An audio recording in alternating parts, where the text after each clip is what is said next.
Welcome back to the Weekly Manga Podcast. This is the podcast where we talk about all of your favorite ongoing Japanese manga. This week, we'll be covering the brand new soccer sports manga Embers that debuted in Weekly Shonen Jump. And of course, this week, we're going to be talking about One Piece chapter 1138 because this is the largest lore drop in a single chapter we have ever gotten. All that manga news and more coming right up.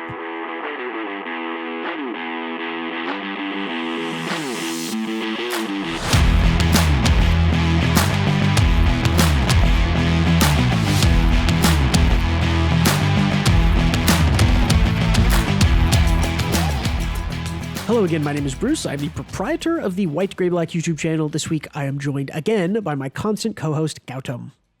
Hello, hello. A special shout out and thanks to our Patreon subscribers, Yaji Black. If you want to have your name read at the top of the episode, see some bonus content, and join that chat, check out patreon.com/WGBmanga. Starts at only $3. All right, Gautam, let's talk about Embers. Here we have Weekly Shonen Jump trying sports again.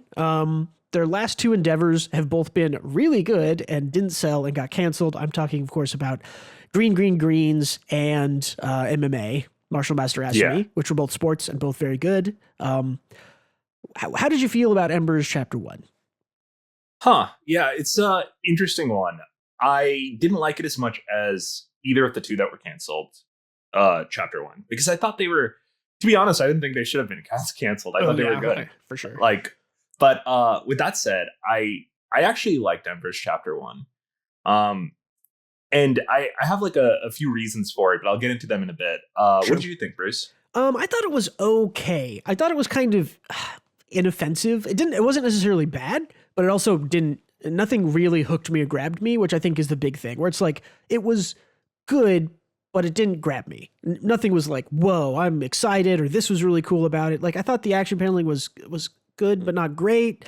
The main character I thought was almost characterless through the whole thing. But there's some interesting stuff in here. I mean, this is essentially Ichigo plays soccer, but it has some of the exact same beats from Haikyu, where there's like two rivals who are going to be on the same school, I assume. And then there's also like Eyeshield 21 things where it's like, oh, once he's on the field, he's using his superpower. Look how cool and good he is. And they still lose, like, which I'm pretty sure is what happens I don't remember if the first game, if they lose in Eyeshield or not. I think they might win it, but no, they lose that one. Yeah. That's what I thought. Yeah. Is that they sort of open to win it.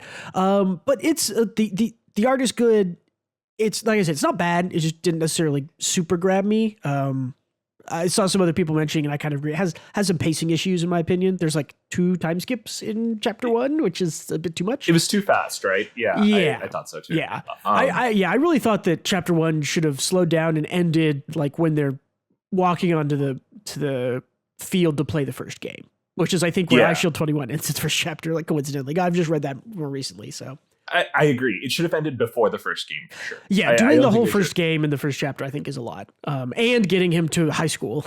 And yeah, it's a lot happens in this first chapter. So let's jump through it and see what's going on here. So basically we meet our main character, Sakura Ichigo. His name is Haitani. He's a thug. He's in middle school, which I think is hilarious when I see a middle schooler, and it's like, he looks like he's 6 feet tall and built. He's like, dude's 13, by the way, or 14, I guess. But as you read this chapter, you will realize that they just go to like JoJo University. They go to JoJo Middle School. Yeah. Like everything is over the top in this middle school, and they're all huge. Yeah. But yeah. Yeah, I guess middle school in Japan is 15 is where it ends. So I guess he's 15, but still. This guy tries to fight him, and he manages to kind of dodge him. He plays very defensively. And they're like, oh, he's a nimble one. And he's like, how many times do I gotta tell you? And then he gets like, he one punches him out. So he's not I thought this was going to be a thing where it's like, oh, the delinquent doesn't actually fight back. And it's like, oh no, he punches him in like, on like page 5. And then he tries to like step and like curb stomp him. It's like, oh, he's a delinquent. And the teacher his like homeroom teacher like puts his foot to block the curb stomp. Oh, what is that movie? Does this happen in Shaolin Soccer, or is it, what's the other one?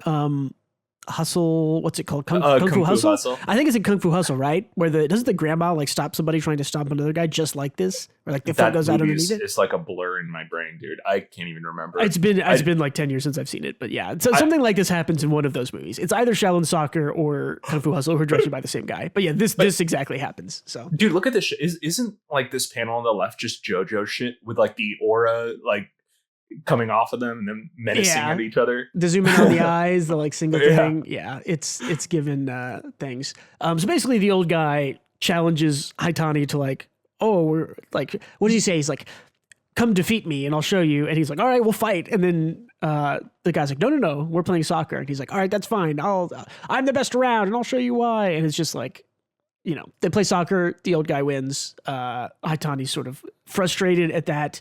So that kind of means that he's practicing soccer. This is kind of the start of my problems of like, who is this main character and what does he want? Because just being frustrated with, I'm the best around and I want to be the best is such a thin motivation for a character that made me not really like I don't know. There's nothing else. There's no like, my little sister's sick and I've got to make money. Like there's just nothing else behind this character other than like, oh no, I got beat and I'm mad about it. Time to practice harder so I don't get beat. And he just it's like that happens 3 times in the chapter and then that's his motivation. Yeah. So I don't know. You're right. Definitely that we're lacking kind of a driving force for this character. But I think the implied driving force is that he is too competent at fighting and that's all he cares about because, I don't know, he's a delinquent. And he's like bored at this school. So like finally he has a challenge of some kind where he's not the best at this physical activity. And he's like obsessed with it. Oh, he got his friends telling us too, that guy can't stand to lose. Like I just like over competitive. Like I don't know if you've ever met people who are like this, who are like way over competitive. They're not very fun people to be around when they're like, I refuse to lose to anything. But the trick to be like, I'm a competitive person, but the trick to being competitive is to always prioritize vibes over competition. Yeah. This guy is IRL bad vibes, but IRL bad vibes. But so to be honest, I kind of appreciate that he is just somewhat of an irredeemable shithead to start because I don't think he has any kind of like, oh, he's like, he seems like a scumbag and he's scary, but you know, he has a heart of gold kind of he's kind of just a scumbag. That's a good point. We don't get a save a cat from a tree moment, right? Like he doesn't do anything good in this chapter, which maybe is why I didn't connect with him, is that he's not actually like he's just competitive. He's not good in any way. Like he doesn't do anything to like, he doesn't help anyone out or like show that he's misunderstood. Like I was mentioning again in the, during the fight where it's like, I thought like, oh, cool. He'll be like a non-combative, you know, like a non-combative delinquent where it's like, he doesn't actually fight back. They trip and fall and say they got hurt, but it's like, nope, he just punches him. Like he's just so something about that doesn't really get me to jive with the main character. Not that all main characters have to be good people, but like in sports manga, like you want the guy to be like a nice dude. So I'm hoping that they can expand on that. So here's the thing, right? Like in my head, right? This is just the first few chapters of Yu Yu Hakusho where Yusuke is this absolute shithead, but you see like glimpses of he's a nice dude to Keiko and to like animals and little kids and all that stuff. Yeah, so you can tell he's a good dude. And surely in the end of chapter 1, he save a kid from a car? Isn't that the start of Yu Yu Hakusho? Exactly. Yeah. But the first few chapters, you also have this one teacher. Everyone around him thinks he's like a complete garbage human, except for this one teacher who never gives up on him and challenges him in order to improve himself, like this guy is. So it's like very one-to-one Yu Yu Hakusho, except minus the main character doing anything good to show he's a good guy. Except at the end where he's considerate towards his friends. I guess that was the one thing. But anyway, we'll keep that in mind. What's up with this dude's mouth? Or is it bubble gum? It's a bubble gum. Okay, I was gonna say like this is the worst anime mouth I've ever seen. It's bubble gum. Cool, yeah. So we basically get a bunch of Haitani and the teacher here kind of going back and forth of compete against me, out juggle me, blah blah blah. And they go back and forth, and the teacher's basically like, "You're really good. Like, haven't you noticed? Like every time our contest ends, we're always at the edge of the field. That means you don't let your opponents get past you. You're like a wall, inexorably pushing forward. Awaken your secret power, defensive." Player, Yeah, and then this shot is the one where I'm like, oh, it's Haikyu. Like this is I want to go find the Haikyu panel from chapter 1 because it's like exactly this. Like, oh, is it? Yeah, I'm almost sure it has the like flash forward of them like going onto the field in chapter 1. Like almost sure. Maybe it's like early on in chapter 2 or something, but or maybe it's just anime. Maybe brought that forward or something. But like in the anime, you get a lot of shots of like of Hinata and stuff like walking onto the field, being like an adult, and it's being like he's gonna be the best and all this stuff. This is how I became the strongest hero in the world. Yeah, exactly. Yeah, okay, but like I appreciate that the chapter took its time to show like the old man mentoring a troubled youth. Yeah, those kind of storylines always are a little touching. So I appreciated that. I like the old guy. I definitely thought he was the principal because he was bald, so that was maybe a little prejudice on my part. That's the oh fuck, it's the principal from Nishii. Yeah, I was gonna say it's literally Nichijou principal is what he looks like. Yeah. Cool. Yeah. So we get this like I can see this guy's gonna be great. I again, the teacher's a great guy, so maybe the teacher's gonna move up with him to high school and he'll still be around. I hope this is not a one-off character, but who knows? Maybe he gets personal training or something. Because I like his opinion where it's like, hey, he's a troubled kid, but if you give up on him, he's just gonna get worse and stay bad. And he's just like, oh, good, kids are here. Let's go get some exercise. I'll train you to play soccer. Yeah, and so then we get their first real soccer competition, which again they like super time skip ahead. Like, oh, they've formed a full soccer team apparently, and we know 3 guys. I do like this joke where this is good. Yeah, his buddy brings a bat. It's like, let's bust up this joint.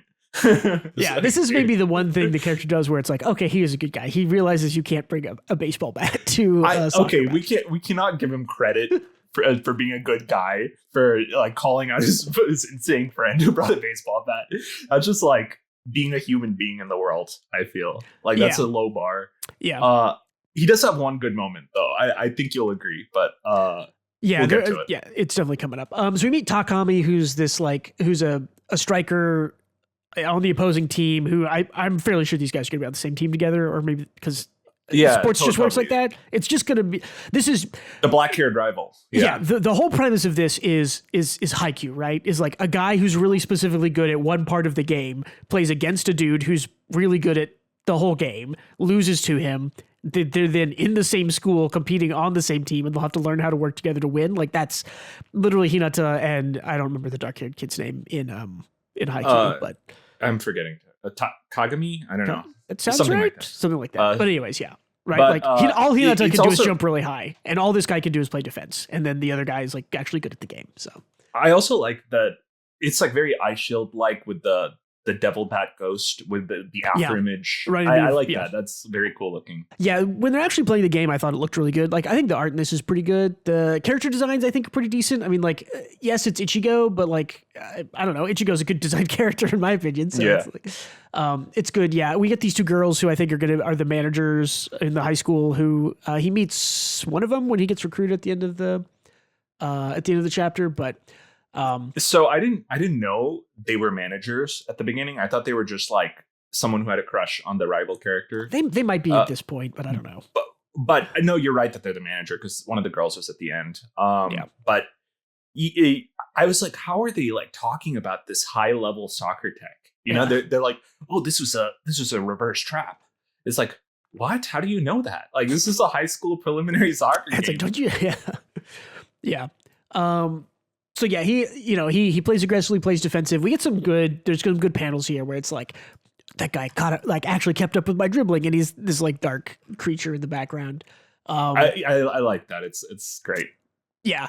But again, it's like no matter what move I take, he keeps up with me, and he's like this big defensive. This is very Eye Shield 21 too. Like I feel like we're gonna get some authors comments from the authors here, and they're gonna be all about like we love Eye Shield 21, and it's like anybody who can take from Murata is a good thing. I love when like characters look different when represented from another character's point of view. Like he looks like a giant. It's cool. Cool paneling. It's like he's so hard to get past. And then Takami here does like a he does like a feint, he does a thing. I think this is illegal in soccer. I don't know. Leave a comment. Yeah, I'm fairly sure grabbing that you can't grab jerseys like that when they have especially when they have the ball. But I don't know, because he got a foul early on, right? So Yeah. I think this was probably just a foul that they let go because there's like 2 seconds left or something.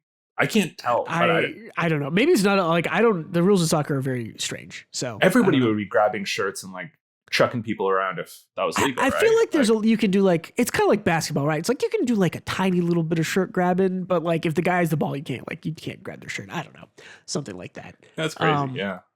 But yeah, but Takami, like finally, I think he does like a feint and gets past him and like finally makes his 1 goal. This is the guy who normally scores like 5 goals a game, and the main character here kept him to 1 goal, which like makes him frustrated. But yeah, so basically, he's like, next time I get more than 1 goal past you. He's like, why the hell are you mad? You shouldn't be mad. You won.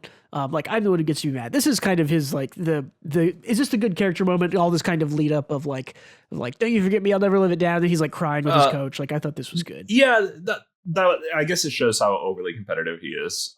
Yeah. The good character moment was before this. It's him and Takami were like having a chat about like how there's only 10 seconds left in the game. Oh, and, yeah. Like, why are you still blocking me, bro? And they're like 7 points down or 8 points down or something. And he's like, why are you still playing? Like, just give up. And he's like, it ain't over yet. And he thinks about his friends. Like one who hates sweating is sweating to like support his goal. And the other one also like went out of his way to do something he didn't like to support playing soccer with him. Oh, like getting his hair messy. Oh, yeah. He's got the pompadour, I think. Yeah. Yeah. The pompadour guy, the Kuwabara. So him reflecting on like what his friends are giving up in order to make him happy and being considerate of them and not giving up for that reason, I think is a good character. Yeah, that's a good point. There's definitely a little bit in here. It's not totally devoid. I like this moment because if he was just like mad, angry, frustrated, I'd be like, yep, it's a flat character. But like seeing him, like he's crying, like he's sad that he lost. Like it is emotionally affecting him in a way that isn't just like anger and frustration. I mean, I like that too. It is, but I think this shows a little bit more depth too here at the end. And it shows that him and the teacher are on like very good terms. Yeah, like well, I mean, it's again, clearly like a mentor protege relationship. Yeah, we've time skipped through a year maybe of together. So who knows? But then basically the last couple of pages here, he basically gets into like a prestigious sports high school is what I understand it to be, or at least a high school with a really good soccer team. And he kind of walks up and everyone's like, "Oh, he's a big scary guy." And he walks up, this is one of the girls from there's up there. That was the girl who was like doing like analytical sports commentary on that game.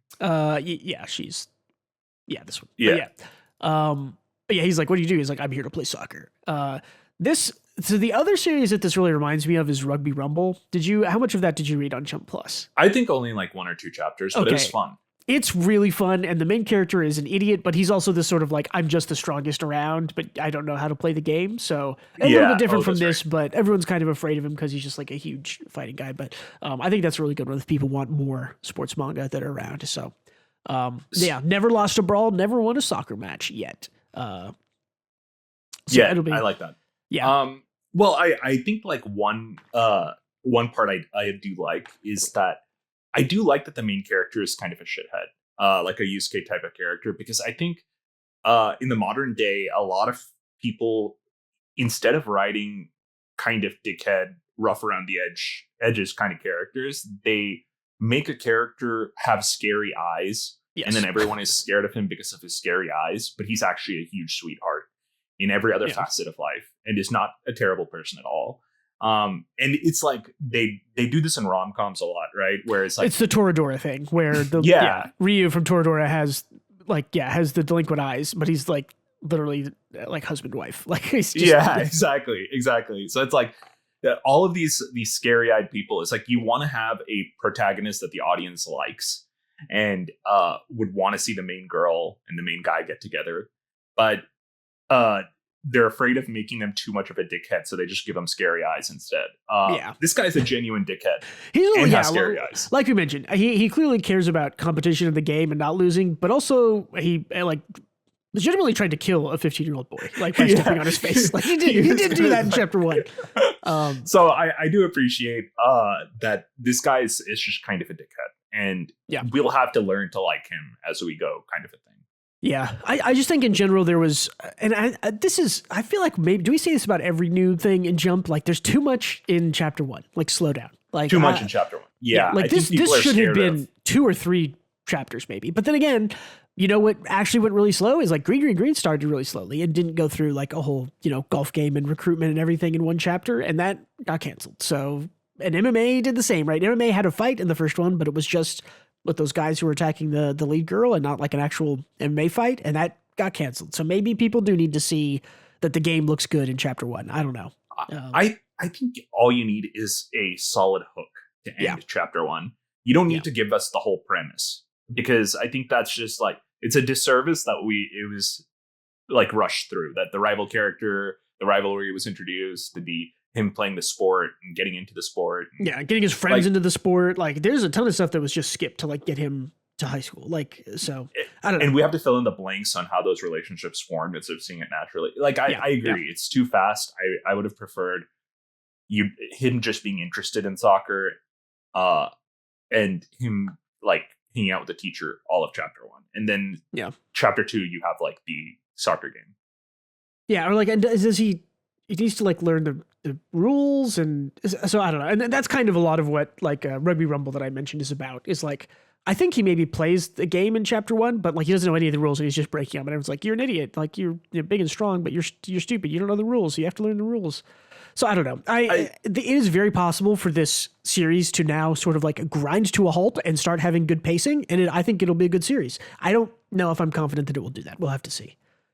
To your point about like not relating to this character whatsoever, I think this is like a flaw in like some sports manga, is that it should be character first and then sports second, in my opinion. Yeah. Like look at Dog's Red as a shining example of this, right? Oh yeah. Chapter 1 was insanely good for that reason, because the character was also a dickhead in Dog's Red, but he's a dickhead you were interested in and understood a little bit why he was a dickhead. And I don't think it even had any hockey in the first chapter, but yeah, maybe a little bit. Yeah, well, and even like the big comparison you're going to get here, which I think is kind of fair to make, is Haikyu, right? Because that's the last big Jump sports thing that ended 4 or 5 years ago now, maybe. I think it ended in 2020 or 2021, but and that like the moments that you see people. The big moment that everyone talks about in Haikyu that I see quoted the most is like the character moment of the big tall guy like making the block. But the reason that's so impactful is that you've spent all this time learning about how he's like not super interested, doesn't want to give his all, like he's just kind of there to play, and he's tall and he has these little brothers and they're there watching him, and then he like makes the block and gets hype, and it's like the hypest moment in the whole series, because you're like, this guy didn't care and he cares now, and that's why it's hype. And so I it's such a good moment that it gives me chills like thinking about, me too. You get chills like when you see something really good. Oh yeah. It's like one of those moments. It's like such a good Suki blocking the point was awesome. Yeah. Well, and it's not even blocking the point. It's when he comes down and he's like, Nishii! Like does the Japanese yell, and you're like, oh, he's hyped about it. He's into it. He's involved in volleyball, and it's so good. But all that to say that the characters are first in sports for sure. And I think that most of the really, really successful sports, I mean, I think I haven't read much of Eyeshield 21, but I assume that that's, interesting characters, side characters, I think is another thing you have to be good at. So I'm hoping that we can see more of those, more development from side characters in Embers going forward. But yeah, character ultimately, first. Sports are all about the storylines, even in real life. So, yeah, no, you're absolutely right. Yeah. All about the storylines. So leave us a comment. What's the biggest storyline in sports right now? It's the Dallas Mavericks trading Luka. We know. Leave us a comment about it. I don't know. You don't know about this? Okay, I don't even know who that person is. I'm not even involved with basketball, and I have been hearing nothing but this. The Dallas Mavericks basically traded away one of the best players in the entire NBA for nothing to the Lakers. They pretty much just gave him away. This sounds like someone had something on the Mavericks. C team. Yeah, we won't get too far into it, but is that what people are saying? I don't know. I think the big theory that I've heard is basically that the owners of the Mavericks are trying to get. They own sports gambling. They own like a bunch of sports gambling things, or they own casinos, and they want to get a casino built in Dallas. But if the Mavericks are good, then they don't. Then people are going to the games, and they don't. The idea is that they tank Dallas, the team, the Dallas Mavericks. No one buys tickets. They need more money. The state needs more money, whatever. And they're like, oh, we could build a casino and make gambling legal. And then these guys get really rich. Like, I think that's the story I've heard. So they gave Luka away because he was too good, and people would always buy tickets to the Mavericks game. So they didn't have much influence over the state of Texas's legislator. Yeah, I guess that makes sense. I don't know anything about this, but if it's too good to be true, then something's probably going on, right? Yeah, something's definitely going on. Anyways, back to manga. Anything else on Embers? Got some any other call outs or comments? No, I'll read chapter 2. I'm curious. Cool. Yeah, I'm definitely going to read a couple more chapters, see how it goes. All right, let's talk One Piece chapter 1138. 1138 chapters of One Piece. This is called The Harley. Gautam, every time we talk about One Piece, we're like, oh my gosh, so much lore. Wow, we know so much more. Is this the single largest lore drop chapter in all of One Piece history? I think it probably is. I wonder, because I think the Vegapunk stuff was also big.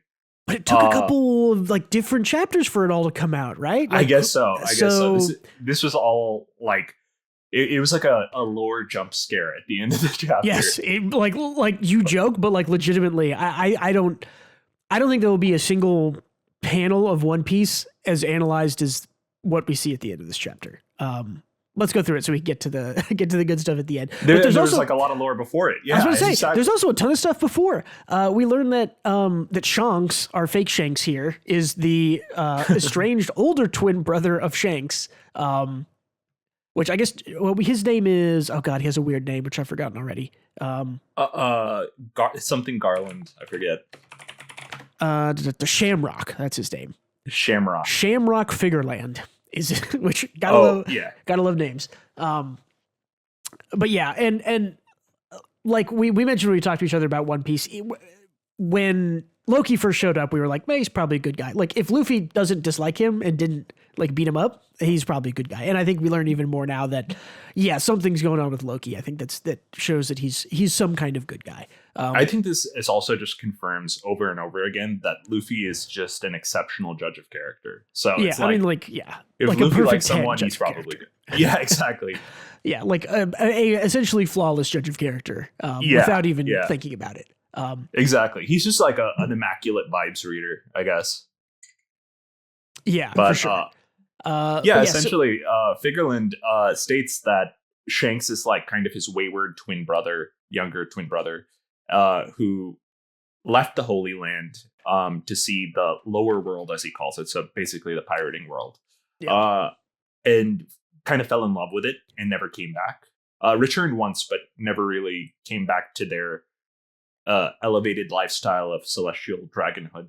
Yeah. Well, and the returned once is when he stole the gum fruit, right? Like, we assume. I think maybe at the end of that trip, like he returns, he thinks it's all good and dandy, and then he takes the fruit from the one place wherever it is.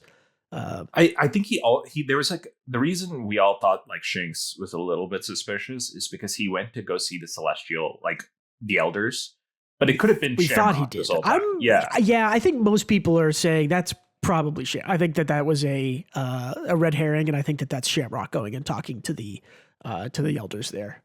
I think so, and we never really see Shanks in like this hooded costume, but we see Shamrock in it constantly. So I think I think it seems to line up for me, right? Like it's a fun red herring for the 8 years or whatever that we've been thinking about it, but I think that was definitely Shamrock, and I think that this essentially clears Shanks of like, because there were a lot. You're right. There were a lot of people. I mean, me included, who thought like maybe Shanks isn't all good. Maybe he has other goals or something in the way. I think that this essentially clears Shanks of all wrongdoing. Shanks is a good guy doing good stuff, and also Luffy is still completely on his side, as we see a little bit later on. But Shanks is like a more more realistic, brutal version of Luffy. In that he is still a very good guy, but he will also kill someone to set precedent, right? Like he did with Kid. Yeah, for sure. Well, I don't think Kid's dead, but yeah, I don't think so either. But you know what I mean, right? Like yeah, he's willing to be a little bit more brutal to get his point across. Yeah. So we see that Shamrock here has like killed all of Loki's kind of animal followers. My friend's fate decided before my eyes. And Shamrock's sword he calls forth Cerberus, which is the 3-headed dog guard of hell. And his sword turns into Cerberus. Here's an interesting question that's also lore related. This does not say it's the Cerb fruit or whatever, right? This is not the dog fruit, but this is a demon thing. So do you think that maybe this is magic from Emu in the same way that the Celestial Elders are sort of demon coded, but it doesn't say that they have devil fruits? For sure. That's kind of what I'm getting, is that this is like a sword imbued with some devil sword, power. Yeah, I agree there because it's a Cerberus imbued with sword power. Oh, we've already seen the sword fruit. Right. Is it? Oh yeah, the guy in that Zoro fights to learn to cut steel. That's right. Yeah. In Alabasta, right? I think. Yeah. But yeah, this is a cool power. I think so presumably if Shamrock has a Cerberus fruit and Cerberus is the guard dog to hell, and Emu is like the devil by all means. Yeah, pretty much.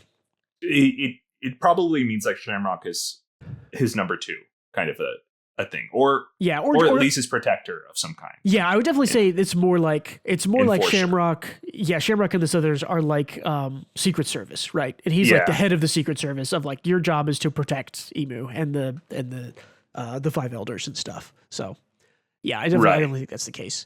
They eventually fly off because the arrow girl, whose name I've forgotten, is like, Shamrock, let's go. At first I thought like, oh cool, they left him alone. And then Shamrock, like being an asshole, is just like, nah, go back and get him. And like sends Cerberus back to fucking stab Loki. The flying off is actually like the 3 heads of Cerberus, like doing a little jet spiral. Okay. Yeah. I guess that makes sense. I thought that they like flew away on the plane and he was like, nah, just kidding, go back. But yeah, I guess you're right that they just like curve around and do like a big like jet attack on him. We also get this interesting little tidbit for later, which is like pacifying all will be like call one more, and it's like very well which one. So they're gonna call somebody else from Merijois, from the Celestial Dragons cadre of whatever you want to say. So I'm wondering who else joins them here. This chick looks just like Koala, doesn't she? Oh, like, she does. I didn't think about that, but does look really short hair, a similar looking face, I guess, from what we can see. Yeah, like the same hat. Outfit. Yeah, like the hat. The same hat. Yeah. Exact. Oh wow, it is the exact same hat. Yeah. Exactly. It's hers is like taller, I guess, a little bit. Is she like a double agent? Like what? I don't think so, because Koala doesn't have a fruit that we know ever, does she? I don't remember. No, she doesn't. But like, because she fell in the water in her flashback, I guess. But I don't know. It's like it's too similar of a resemblance for it not to be like aligned in some way. I feel.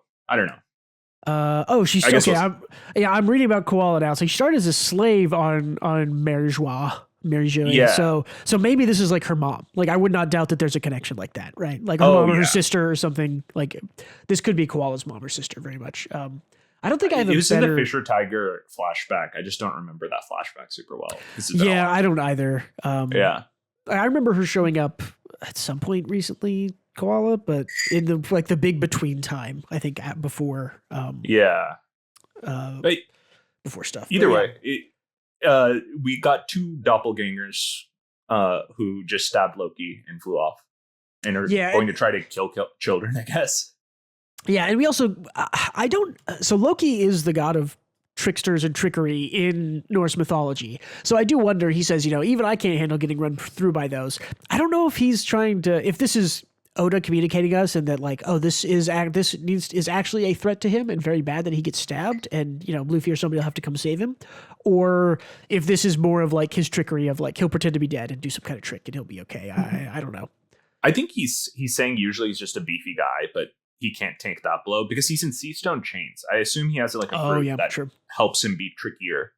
Yeah, that would make sense. When he's out of the chains. I do think that Luffy will come save him after he's stabbed and save his life. Like I think is for sure. They're on their way. So yeah. Cool. So yeah. So this is Luffy and the kind of original four are all here with him going through this castle and talking about the kind of the battle and the war that happened with Loki and the other stuff.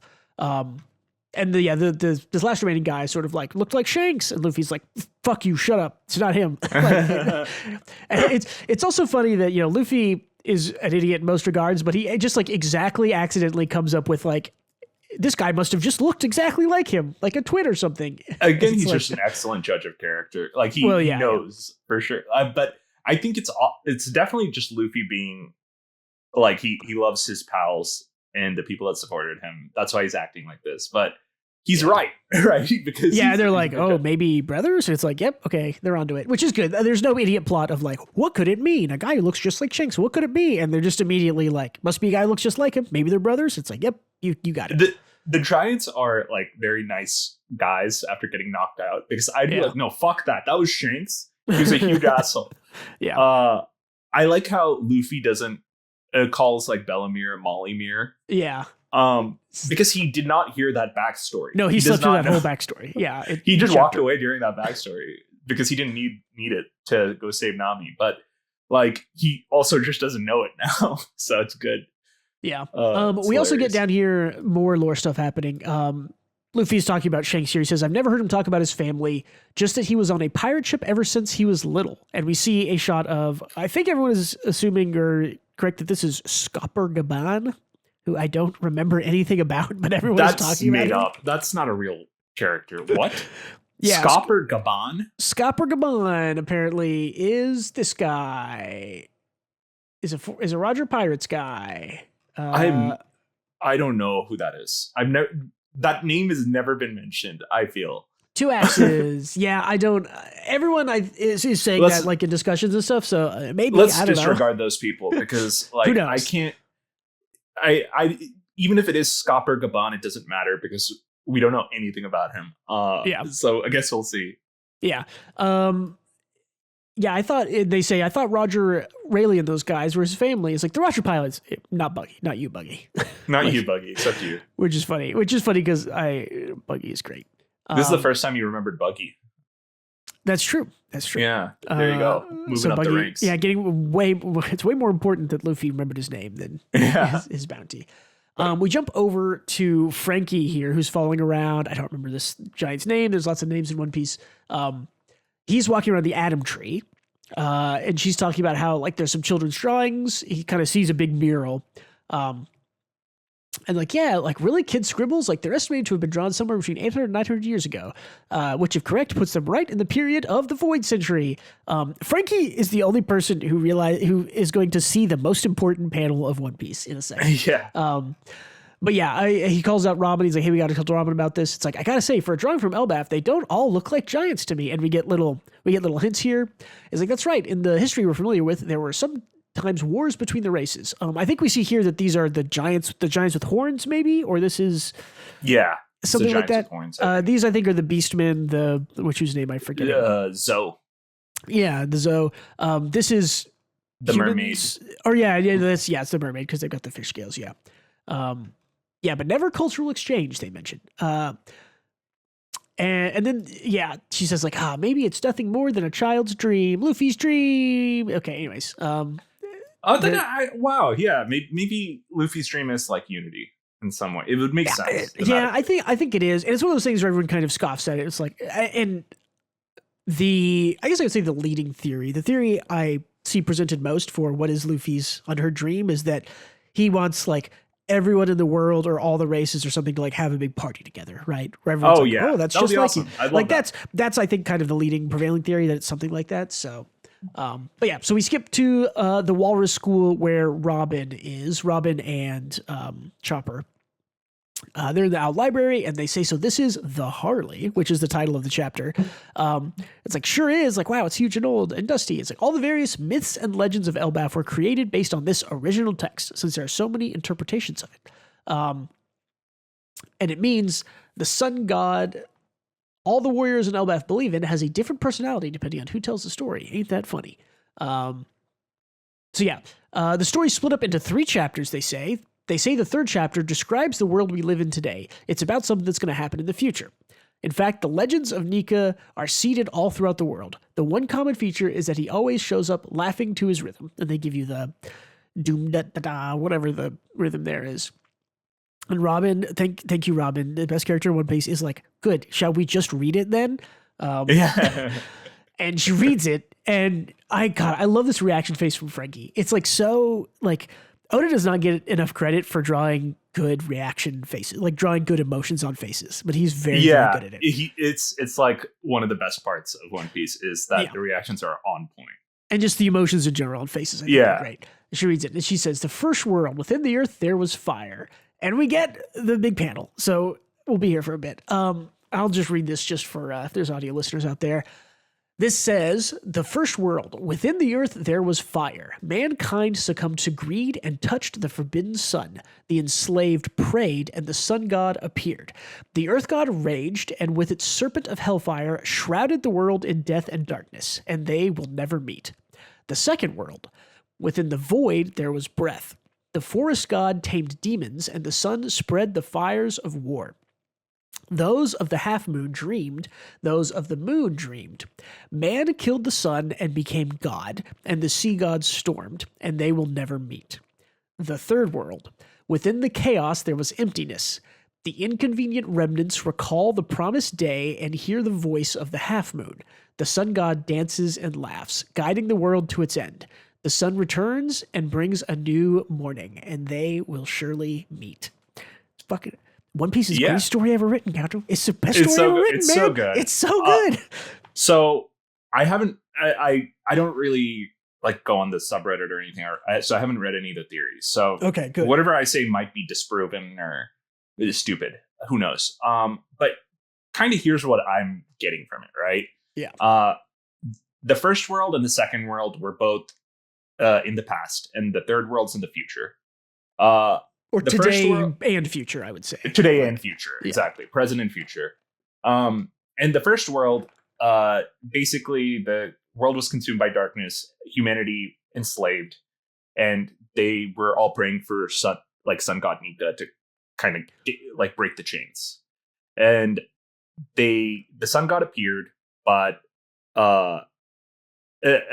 like lost, I suppose, and the world was plunged back into darkness. And in the second world, Nika was reincarnated, as Nika does, and kind of had like an impact. This was the Joy Boy Nika. Yeah, this is Joy Boy Nika in the second world. Yeah, for sure. And it said basically all the races like kind of were inspired by Nika, but man killed the sun and became god. So presumably this is Emu killing Nika. Killing Joy Boy, yeah. Which I think we knew or was very heavily implied. Yeah. Yeah, exactly. And then it said the sea god stormed. So this is the rising tides. The rising tides you learned about in Vegapunk. In Vegapunk. Yep, exactly. And I don't know who the forest god is. Tamed demons. So maybe that's Emu? I don't know. I don't think so. I'm fairly sure the Emu is the sea god, right? Because something about emu means sea in Japanese. I don't remember exactly, but I don't know. I think that the because the forest god and the demons is the devil fruit, right? The forest god tamed demons would be the trees growing devil fruit. Might just be. Yeah. I mean, if we assume that Emu is some kind of god and Nika is some kind of god, then there is also some kind of god that made the devil fruits that maybe will meet or is around or used to be around. I don't know. Yeah, it's definitely one of those things. It's like, well, that's the devil fruits, but I don't know exactly what that means about the devil fruits. If we think Emu is one of the gods, then man killing the sun means that Emu didn't kill Joy Boy. That someone else did. Presumably someone close to him. Who knows? I do wonder. That's a really good call out. And then it does say man killed the sun and the sea god storm. So we do see that Emu has the big straw hat, right? Like that's frozen in their base or whatever. Do you remember that from the giant 5 years ago or whatever, however long it was? And it has been, I guess, like theorized by some people that Emu and Joy Boy were friends or compatriots or sailed together or something, right? And that the reason Emu is so maybe like mad and vicious and raised the seas is because they were friends. Man killed Joy Boy. Emu was mad, raised the seas. Like that, I guess, is the short version of it. I don't think Emu's raising the seas. I think this is just by proxy of his actions, potentially being like sacrament. Yeah. I think Emu is the man that killed the sun and became God, because that makes the most sense. Yeah, because Emu is like a person who has just lived a really long time. That's true. That's also true. I can assume they are the ones that became quote unquote God after killing Joy Boy. I think that makes sense. Yeah. Let's go back and take a look at First World, because there's some stuff in here that I think is really interesting and important, both visually and in the text. The first one is that within the earth there was fire. Mankind succumbed to greed and touched the forbidden sun. This is the mother flame, right? Is what most people assume, or the mother flame is some kind of copy of whatever this original earth fire was. I think. Yeah, as you can see, they're like toiling and slaving away at industry. You see like the buildings on the right side, and as we as we learned also kind of in Egghead, they're essentially the old world before the Void Century was like more advanced. Like this is kind of we're in like a post-apocalyptic world in One Piece, which is funny because the original idea for One Piece was like a post-apocalyptic thing that Oda drew, where Nami has the axe. Have you seen those pictures? Oh, I have. Hey, it ended up. It is. It still is. Yep, he got to do it.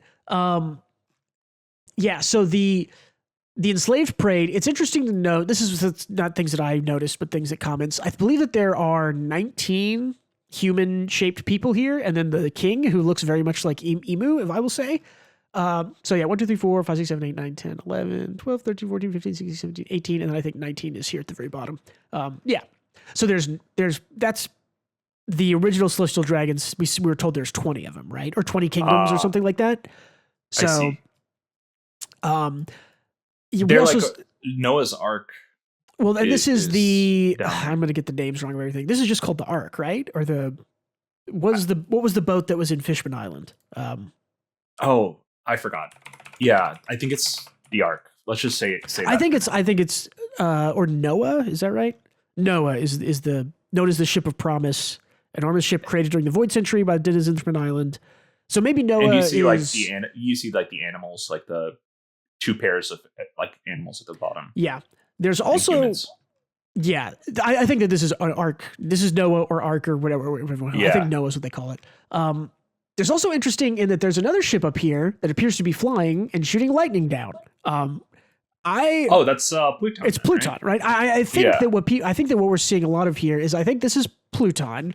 And then we do see over here, like this is Neptune, right? Is Shirahoshi, and then what's the third one? I'm forgetting the third. It's the ship. Yeah, which is the ship that is potentially maybe the ship here. I don't know. I think the current ship is like, it's just, I don't know where it is on the picture, to be fair, but it's the one that Frankie can build. Only Frankie can build. Yeah, for sure. Ancient weapons. I just can't remember the name of it. I think it's Poseidon. Poseidon. Yeah. So maybe this is more. Poseidon was Shirahoshi. Poseidon's Shirahoshi. Yeah. I don't know. There's too much stuff going on here. But yeah, the other interesting thing that I'll ask, since you haven't read any of this, what do you think about the Earth God raged and with its serpent of hellfire shrouded the world in death and darkness? What do you think, serpent of hellfire? It's obviously over here on the right side of the picture, right? Yeah. So like giant snake, but it's like part of the buildings. It kind of reminds me of the big snake in Sky Islands. Mm-hmm. I don't know. Well, it's also from the Earth God, remember? So this, I'll tell you the prevailing theory is that this is the red line. Oh, like it's The Earth just a God giant raged. snake? Yeah. That it's something that separated the world in two, right? It goes all the way around the One Piece world. So the Earth God, you know what? Serpent of It Hellfire, actually, Hellfire, it's Red drawn Line. like it's drawn like the red line too. Like on the maps. Oh, is it? Like, I don't, let me see. The Red Line. Oh, it's taking me to Kappa Metro Red Line. I would actually like to look at the real Red Line, which is from One Piece. Or the real Red Line, which is a movie that lost to Frozen and the studio went bankrupt. Is this? Yeah, I'm looking at like, if there's like an official, I guess this maybe is the best picture we've got here of like what the Red Line looks like. I mean, it's like, yeah, it could be a snake. I don't know. Yeah, okay. I mean, like the X is there, like it's on the picture. Yeah, okay, I could see but it. that's whatchamacallit, Reverse Mountain or whatever, right? But yeah, but I mean, I can definitely see that in a sort of lore explanation. You know, if the Earth God controls the tectonic plates of the Earth, however you want to say it, and it's like the Serpent of Hellfire, the Red Line, like shrouds the world in death and darkness, like separates the world in two, creates a giant wall of stuff. So that's kind of the prevailing theory. There's also just like a line going down the snake. I don't know, but so if the sea god raged, that's probably like Poseidon, the old Poseidon. Maybe, yeah, for sure. I don't know who the forest god would be outside of just like I don't know. I don't know. Trees. Yeah, I don't know how. I don't know how real we are supposed to take these gods to be. I think like the term God is not like an omniscient being in this text. It's just like a force of nature kind of a thing. Like something that influences the fabric of the universe. Yeah, or I mean, and potentially these devil fruit powers maybe came from something else. Maybe the power that they have in the ancient times just could like do this. Like it maybe just does this. I think they were just like us. They were just like titans of industry ruining themselves. Yeah, potentially, right? So, but we haven't talked about the third world yet. But that one has.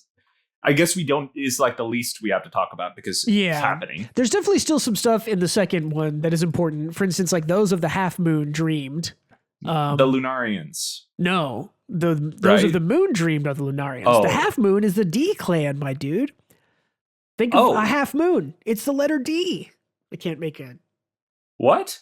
Oh. I'm fairly sure that's what this is, right? Those of the Half Moon... Right? If you think of a crescent moon or a half moon, it's D. I mean, like I see it.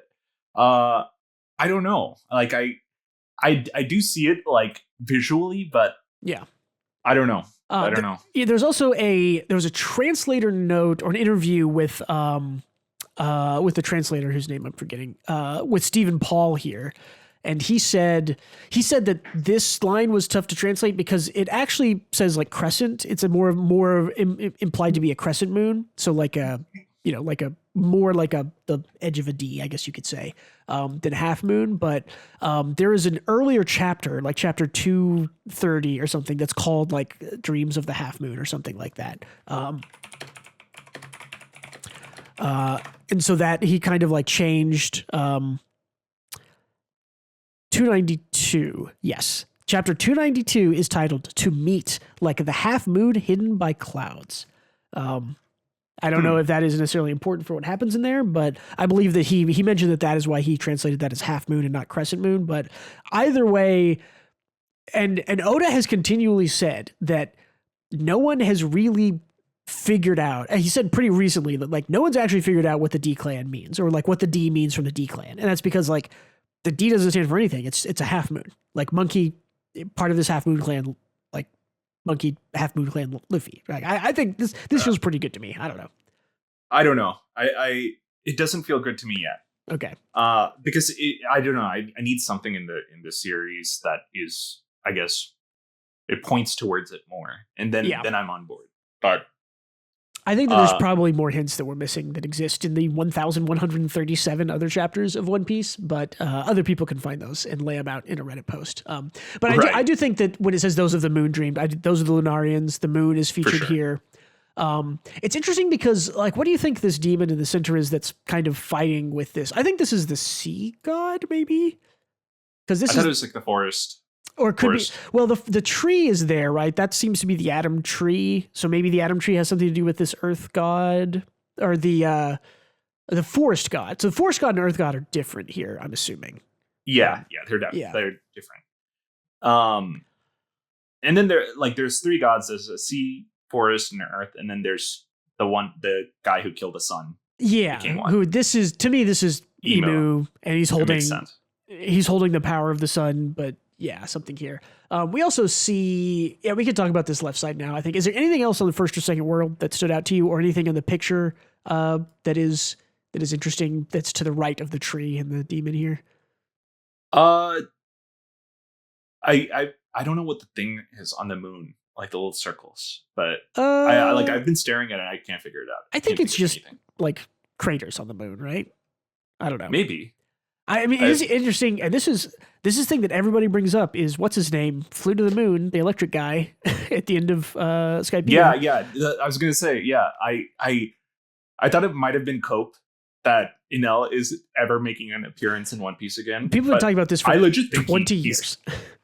He's legit going to come back, is how I feel about it now. I think he's going to come back with Lunarians, maybe, right? Yeah, or the whoever the little guys were on the moon that he met. Oh, that's right. Yeah, he met like Tata tribe guys on the moon or something similar. Exactly. Little fellas like them. Yeah.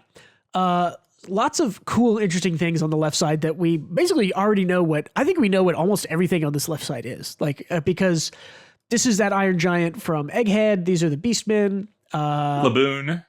Yeah, Laboon. This is the fiery guy with the wings who from like Marco?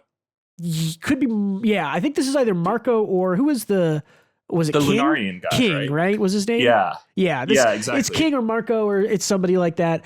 This is obviously Joy Boy / Luffy. Very easily awakened there. Here's a giant with horns, right? Because we see him because he's so big. This is the flag of the Sun Pirates. Oh, okay. It's the same on Luffy's shield.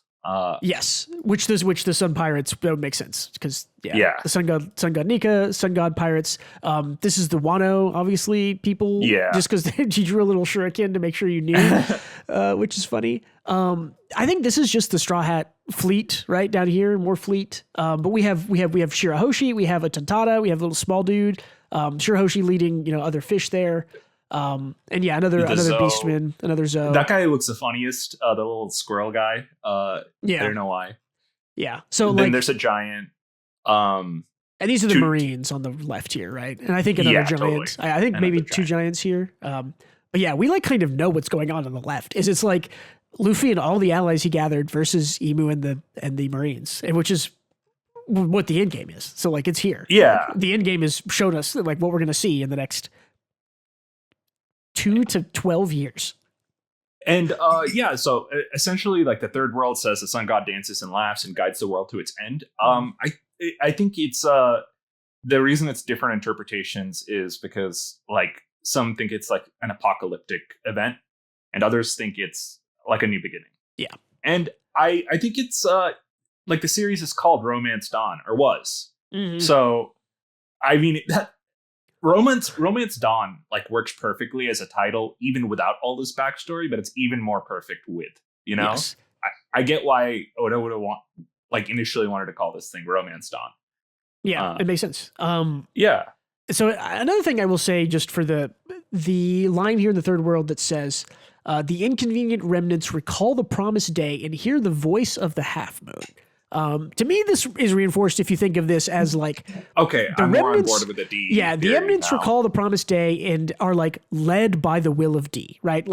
The people with the will of D are hear the voice of the half moon. They're the one guiding these inconvenient remnants to this end, right? I'm back on board. I'm behind the theory now. That makes total sense to me. Okay. I also think that one of the I feel like this fairly certainly confirms one of the major theories which has been going on, which is that what Luffy is kind of destined to do is to destroy the Red Line, rejoin the oceans. And so here, again, it's in the text, right? Shroud the world in darkness, they will never meet. They will surely meet. this means the oceans, right? At the end of the first world, the oceans are separated. The oceans are still separated during the Void Century and during the second world. And in the last century, which is why guiding the world to its end, it's like, yeah, the world's going to end because it's going to be a new world. It's the all blue, right? Like, I mean, it ties all the way back to that. Like he's going to take down the red, he's going to break open the red line, get rid of the grand line. All the oceans will meet. It's one ocean. It'll probably drain down to where there's more landmass, and then it'll be a whole new world. And that's the end of One Piece. Like, I think it's right here. So you said all blue, which is Sanji's dream to find like all the fishies. Yeah. I actually think that could lead to the like reuniting the sea as it should be. Could be like everything would be the all blue. Yeah. I think that would be a satisfying conclusion. I think to this goal. That's how it plays out. I agree, and I think this also. This fulfills the dreams of so many of the Straw Hats. Like, I think Nami's dream to map the world, she's going to have a whole new world to map. And that's like her dream. Like, no one else has mapped this new world. Nami's going to get to map it. Like, that's her dream. The all blue thing with Sanji, Zoro's going to be the best swordsman. I don't know. That just happens. Yeah, it just happens. Whatever. That just happens. Yeah. Yeah. What is like Chopper and Frankie? Chopper is just along for the ride. I'm pretty sure. Yeah, they're all just kind of more along. I think Frankie gets to build his ship, maybe, right? Oh, for sure, he's building the ship by the end of it. I think what he'll do is he'll just mod out the Sunny. Yeah, I think that it might even be in Elbath. They might give him Atomwood. They say they have a ton of it. They'll like give him Atomwood, and he'll upgrade the Sunny. Because it's so perfect. Their ship is called the Sunny, and the sun got Nika, and it's the greatest story ever told. Greatest story ever told. Okay, it's so good. It's so fun good. This is a crazy panel, man. I cannot get over how much stuff is in this double page spread. So the one thing I guess on the right side that I'm wondering is the White Angel near the Noah's Ark. That's I don't know. Solitary White Angel. What is that about? Is this Lunarians again? Don't they have the wings? Isn't that what they? They do have wings, like King on the left, right? Yeah. But he's like a black angel, and then there's this white angel. Is he like? I don't know. Is he supposed to be on that side of the page? I mean, God, surely everything on this page is intentional. Do not make me start to doubt if Oda accidentally drew something on this page. No, no. I don't think it's an accident. I'm just saying, like, shouldn't that angel have like a second angel there, given like the whole Noah's Ark thing? Yeah, well, and I wonder if this is something. This could just be something like, when building Noah, the Lunarians helped build Noah, and so it can also be a spaceship, right? Like, there's something like that maybe just going on here. I don't know. But it is definitely. It is definitely interesting that there is like that's got to be Lunarian, I would assume, right? And this for sure. I think it's also hard to tell. Is this second world or first world? Because it's kind of both here in the middle. I think it's like going from first to second. Yeah, it's like a transition. Because it definitely does seem like all of this kind of the flame that they're pulling out of the earth is going towards Emu to give them power, maybe, or it's going maybe into like Emu, Noah, and Pluton, the like weapon in the weapon, like it. Well, it's all going back. It's into the buildings. So I think like I see. Yeah. I think after like the first world was destroyed, I see. That's what's doing. Yeah. It's like implied that all of the catastrophes caused by like unending progress, technological progress, kind of a thing. Yeah. Turns out One Piece is the ultimate anti-global warming story. Move over, Nausicaa. It really is. It has a lot of vibes of it for sure. So, like tides rising. Yep. Like industry causing cataclysm. Yeah, it's all there. The Ark was in L's ship. So, okay, yeah. So I mean, like maybe this is the Ark, and the Lunarians took it to. I think you're right that this is Noah. I think this is Noah, like you said, like the one under.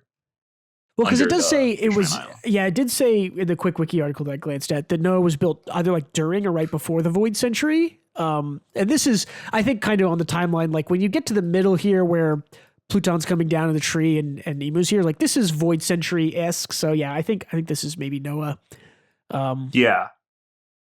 But yeah, but I do think we an L ship being called the Arc feels also I don't know. relevant.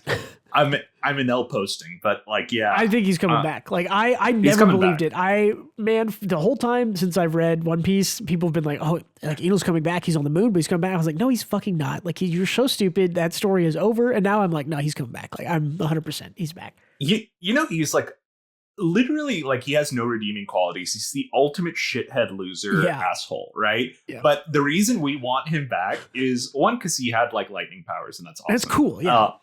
But two, I think he endeared us with his stupid reaction face. I think that's the reason I was about to like say him. the reason I love him is because he has maybe the best reaction face of all time, the best reaction face of One Piece. Oda, like chapter after chapter, everyone like predicted this joke, right? Because they kept Luffy and Enel apart that whole arc. Yeah, and then, but it was such a great payoff, regardless of being able to predict it. It's also all this shit's so crazy. Like the Sun Pirates, Wano, like I'm trying to see if any of these are like relevant people down here. Like it's hard. I don't know. It's hard to tell if any of these are like relevant stick figures at the bottom here, but they're all like doing different things. So I think they're probably relevant. Like the guy who's doing like a little swirly maneuver. There. I was trying to figure out like he looks unique and I can't figure out why. Like, is this Shanks because he only has one arm? It's very low res and hard to tell. I don't know. Yeah, it's also cool. But it's like, man, like the Tantata are here, Shirahoshi's here. It's just like everybody's here. The giant is here again. They're all here. Yeah, the Iron Giant. But yeah, like literally Laban with people riding him. So that's going to be who is a person who's watching Laban from the Roger Pirates. Yeah, I forgot his name, but yeah. He's Laboon's definitely coming back because like Laboon. he has like the straw hat thrown on him, and he's like like the red line literally separated him from his friends, so he has like a vested interest in breaking down that barrier, breaking down the walls. That's who it is, right? Okay. Crocus. Yeah, but it's like it's interesting how they set up the red line as like kind of this barrier separating like families and friends and stuff. When you see like Laboon initially, he's bashing his head against the red line, right? So I don't know. That's cool. It's cool that it came back around to it being a literal god that separated the world. Yeah. Or like, I will also say this could just be a sort of child's imagination. Like we said, maybe there isn't an earth god that made a serpent of hellfire. Like it could just literally be like some machine. Like a metaphor. Like created a bunch of land that went around the world. Like it could just be something like that, I think. That's likely too, because it's like stemming out of like the industrial complex the slaves are working in. Yeah.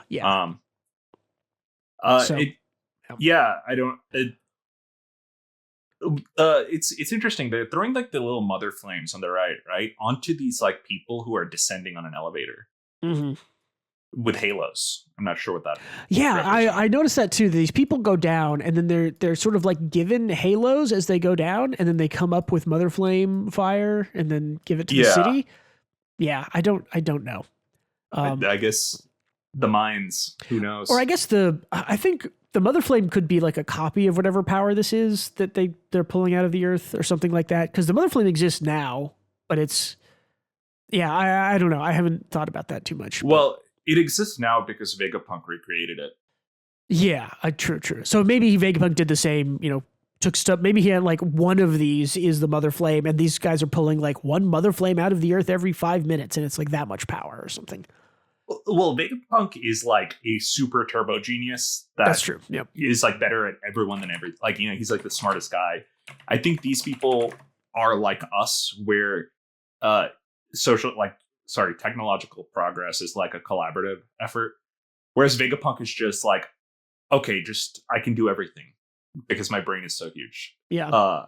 So I anticipate he didn't need slave labor for his. Yeah. Okay, I looked at the Mother Flame wiki and it does say, energy source developed by Dr. Vegapunk is envisioned to be an undying flame that would, like Vegapunk and his satellites, create their own sun, but is still incomplete. So, okay, because in this first world, second world, third world thing, the sun is kind of the bad guy, right? Like it's kind of presented as like the sun god the sun appeared. is the bad guy. the sun is the liberating force, because these were enslaved people praying to the sun god, and then everything is keeping the status quo. Yeah. As in, like, the reason the tides are, like, raised is because Joy Boy was killed. Clearly, the ocean itself hated that move on Imu's part. Yeah. And so I think the sun is like, the Nika is just representative of good and change, and everything else is keeping that change from happening. By separating everyone, they're basically stalling out progress. Yeah. To keep power, status quo, whatever. For whatever reason. It is also called, in this first world, the stuff they're pulling out of the earth is called the Forbidden Sun. So it's an interesting parallel that Nika's the sun god. The things they pulled out of the earth to piss the earth off was called the Forbidden Sun. The Mother Flame is trying to recreate its own sun. There's lots of sun stuff in here going on that's connected somehow. Okay, so they're basically harvesting natural resources, and that's another global warming message here. Yeah, basically. Essentially, yeah. Cool. Anything else? No, I think we got it, kind of. Yeah. Well, and that's the wild thing, is that people looking at this picture and even not even theorizing, but like connecting the dots, are basically like, oh yeah, we like got it. Like, we know it. We kind of know now. Like, there's a couple of empty things, like what exactly happened to kill Nika, and how did Emo do it, and all this stuff. But like, some details are missing. But this is the history of the entire world of One Piece and the ending. Like, this is the entire back history and how it's going to end. Like, right here, or maybe not how it ends. But I'm pretty sure I'm pretty sure this They Will Surely Meet. I will 99% bet a little bit of money on that's about the oceans, and that's what it's going to be. Yeah. And because that's the all blue that gives Nami her I'll map the new world. Like, I just all connects so perfectly. It's excellent. They Will Surely Meet is about not only the oceans, but like the people of the world. Yes. That were separated artificially, Yeah. Oh, good call. Because where was like right here, right? This you were familiar with. There were sometimes wars between races, but never cultural exchange. Well, if all the people meet, there will be cultural exchange, and that will be good for the world. And that's positive liberal thinking from Oda, basically. So, yeah. Exactly. And you see, like, already the influence of kind of cultural change and exchange by proxy of like the giant children being pacifists. Right. So I think, like, ultimately the people in it, like this, the message here, there's a lot of messages, of course, but one of the messages here is that the powers who control the world are doing whatever it takes to keep their power by artificially or intentionally obstructing change from happening. Yeah. And like separating, if that means like separating cultures and whatnot, that seems to be what's happening. So They Will Surely Meet is in reference to the oceans of the world, but also the people of the world. The oceans of the people. I think that's a great way to put it. Yep. Cool. It's the best story ever written. It's just keeps getting better, so man. How does it do this? It's really good. Cool. I like it's like the one thing I think I'll like never stop reading. It's like I'll never drop off of One Piece. No, absolutely not. I like, man. And at some point, I'll need to reread it. Right. I've only read once catching up, and then read ongoing for the past 5 or 6 years. But man, I'm gonna have to reread it after I know everything. Yeah, let's do a reread at some point, man. Like one video a volume. There's only how many volumes? Like 130. I don't think we can make videos on it. We'll be here, if we do one a week, it'll take us more than 3 years, I think, to do every volume of One Piece. Dude, we would be like retiring. Yes, it would take by the time that ends. Yeah. Cool. All right. There's a little bit of manga news here. Actually, quite a bit of manga news. So let's go through it. Yasuki Matsumoto, who is the author of Monochrome Days, has revealed he used, quote, "It managed to avoid being canceled by volume 2." So he says he's going to try for 4 volumes. That Monochrome Days is still really good. I don't know if you're still reading it. It's no, I'm not, but I really enjoyed it. So yeah, continuing to be really good. I think maybe when it's over, we should do a review of it or something. But yeah. Cool. There's a new Star Wars manga set during the sequel trilogy titled Star Wars Path of the Lightsaber. This is announced by Team Phoenix and creator Kenny Ruiz. This is he's a French-Belgian author who did he did the series called Team Phoenix, which I think was published in one of the Japanese manga. He's one of those French-Japanese cultural exchange guys. But Star Wars seems ripe for a manga, so excited for that. Yeah, it sparks, like, I don't know. I feel like anyone who touches Star Wars properties just does it wrong. It's either easy money or messed up. Yeah. The Pillows broke up. I'm sad. We'll move on from that. Okay. Did you see that? I didn't see that, but I'm surprised they were still together, to be honest. Yeah, I don't know if they toured or recorded, but they released something earlier in the week that was basically like, hey, nothing's wrong. We're just telling you we're not going to make music or tour or do anything together anymore. So I think that's totally fair. Yeah, like, it's like a little. Yeah. They're all getting quite old, and they've been doing this for a while and doing it very well. So yeah, they deserve kind of like a break from each other. Yeah, until they die, and the human condition. Until they reach the finality, the third. Yeah, Cool. Thank you for mentioning that all humans die, Bruce. Don't forget, everybody dies. K-Manga app finally changes how their app works. You can now get all past chapters, except for the most recent chapter, using the free tickets instead of the paid ones. This basically means that previously, if you wanted to go back and read something like Rent a Girlfriend or Gachiakuda, like we're covering on the channel, you could read, I think, the first 2 or 3 chapters with the free tickets, which are like the tickets you get for logging in and, like log in and like doing a review or something, whatever like that. You get free tickets. But you could only read most of the history of a series with paid tickets. So you had to pay money to read those. Now, all of those series are moving over to be able to be read with the free tickets. This includes stuff like Gachiakuda, which we mentioned, which there's a big review on the channel. You should come read along with us. Rent a Girlfriend, Blue Lock, Shangri-La Frontier, Go-Go Loser Ranger, Kaijin Fugeki, tons and tons of others. Everything by Smoking Behind the Supermarket. Yeah, supermarket. Smoke Behind the Supermarket. Lots of good stuff here. And unfortunately, the K-Manga app kind of absolutely killed the discussions in the West of a lot of those series.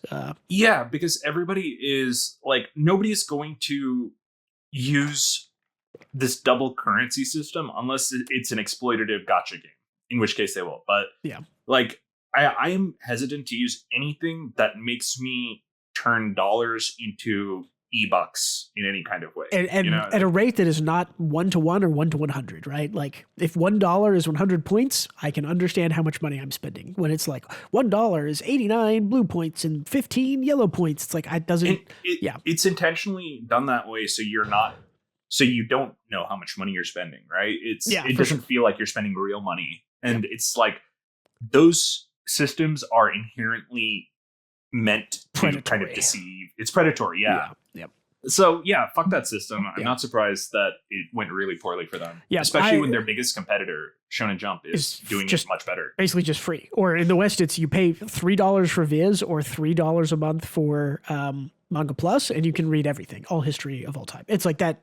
Just the subscription model is clearly superior.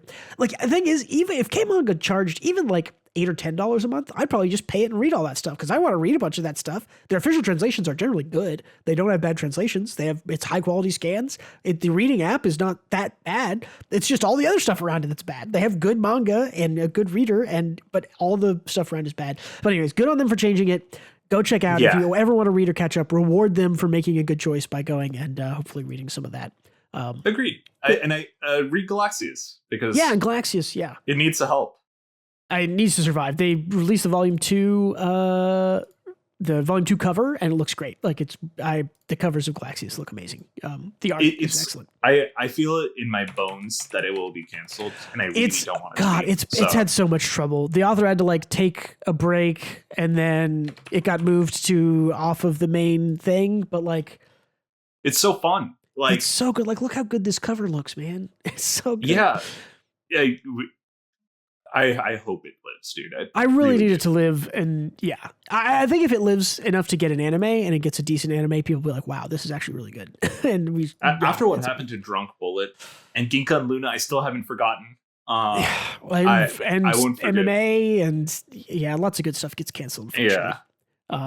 Okay. Let's see. Phantom Busters, Girl Meets Rock, Shiba Inu Rooms, and Super Psychic Policeman Shoujo have ranked 2nd, 5th, 7th, and 14th, respectively, in the nationwide bookstore employees recommended comics of 2025. This is a group of people who run the bookstores in Japan and what they recommend to the most people. Phantom Busters is kind of a wild one because that is like one of the most popular things on Jump Plus. That is maybe actually the most popular thing on Jump Plus in Japan, and we do not have an English translation or version of it. We are getting an English physical copy of it coming later this year, but there's no translation of that on Jump Plus for us, and I don't understand why. Like, it's incredibly popular. Yeah. But I'm super happy to see Shiba Inu Rooms at 7th is great. I think that's one that like literally could tell anybody to read, and it's funny and heartfelt. I'm in love with Shiba Inu Rooms. It's one of my favorite new things from last year. We didn't really like Super Psychic Policeman. Yeah, Manga, comedy's right? subjective. Yes. Policeman Shoujo, it was okay though. It was better than most comedy things, I think, in Jump that have tried. I think we were just too old. Yeah, I definitely think it skews a little bit younger, and it skews maybe probably. I bet that it's funnier in Japanese, right? Like, it's just one of those things you just lose jokes in translation because the Japanese are so good at doing the jokes inside names and jokes inside words that's just so hard to get in English, which makes it a hard I translation. remember it also too. being like Saturday morning cartoon type of beat, and a little bit. I think that doesn't resonate with us being in our 30s. So yeah, probably a good series, just not for us. Makes sense. Hakutaku is ending this weekend. That is going to be at 19 chapters total. That is 18 chapters too many, in my opinion. Try again. Which one was that? Hakutaku is the programming one, which I thought was the worst thing I had ever read. We should revisit that. I'm kind of curious as to how it is. Good. You can certainly do that. I choose not to. Everything I've seen about it was basically like, yeah, it's just not good. Oh, okay. Like, cool. Boichi, the artist of, you may know him from Dr. Stone, starting a new Wild West manga on Jump Plus that starts February 7th. I think it's Friday for us. It is quoted as a Wild West drama about a boy who claims to be the son of a vicious outlaw. He killed his father and crossed the desert with his corpse. Boichi's one of the best artists living. Hey, that sounds sick. It sounds cool. I love Westerns. So yep. Yeah, let's see it. I do like Westerns. Tsumiki Ogami's Not So Ordinary Life is now a Viz Weekly Simulpub. That is a very good series. Go check that out. We now get a direct line to it, which I think is good. I think more people will check it out now. The fan translations were good, and I think it's part of the reason why it got picked up. So that's very good. Okay. Kaiju number 8 is in Fortnite now. Coming soon. Yeah. Really? Yeah, the Kaiju number 8 characters are going into Fortnite. It's a big hit. The anime is a big hit. And to be honest, the manga through season 1 of the anime was really good. Like, that's a good series for a good chunk of it, and then it is god awful now. Yeah. Last thing I wanted to bring up, we don't have to talk about it too long. It's a long episode. Chain Soldier, Kindergarten Wars, Dan to Dan are all on break for planning story stuff, and I think it's good. I think we are finally seeing a movement of these manga authors able to say, I think Fryman's on break for story planning too. Like, all these authors now are able to be like, hey, I need to take a month off and plan the rest of the story. And the publishers are letting them take these breaks. I think it's great. And I'm people glad that are not they're complaining. Leveraging their power a little bit, you know? Yeah. Because like once you have a hit on your hands and you need time, of course you can just be like, I need to take a break. What are they going to do? Fire you?